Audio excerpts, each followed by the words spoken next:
আমার একটা আবদার আছে তোমার কাছে, তুমি না করতে পারবে না। কি আবদার রে বাবা? ঠিক আছে দাও। ভাইয়া ভাইয়া, কে?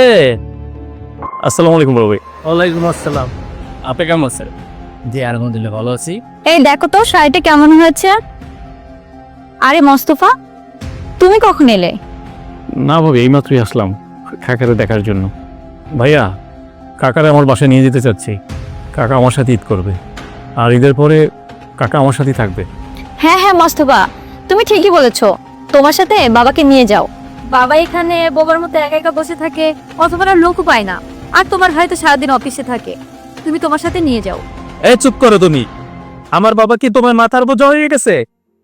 আরে শোন মোস্তফা, আমার বাবা কোথাও যাবে না। আর আমার বাবার কোনো সমস্যা আছে এখানে?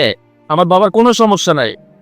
বড় ভাই, বাবা সুখে আছে কি না, কষ্টে আছে, বাবার কাছে যে একবার জিজ্ঞেস করছিলেন বাবার কাছে যে বাবা তোমার কিছু খাইতে ইচ্ছে করে কিনা, করছিলেন বড় ভাই?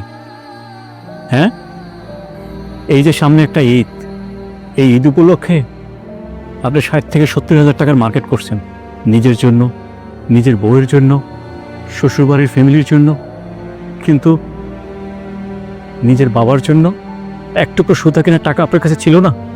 বড় ভাই, আমার কাকারে যে কোন সুখে রাখছেন সেটা আমি কাকার চেহারা দেখেই বুঝতে পারছি।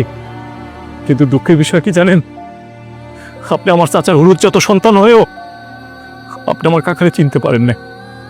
কষ্ট দিচ্ছেন আমার কাকারে। পস্তাবেন একদিন, খুব করে পস্তাবেন। ভাবি, আপনার আপদ নিয়ে যাচ্ছি, আর যাওয়া ভোগ করতে হবে না। চলো কাকা। প্রিয় ভাই ও বন্ধুরা, বাবা মায়ের প্রতি অবিচার করো না, এর শাস্তি খুবই ভয়ঙ্কর।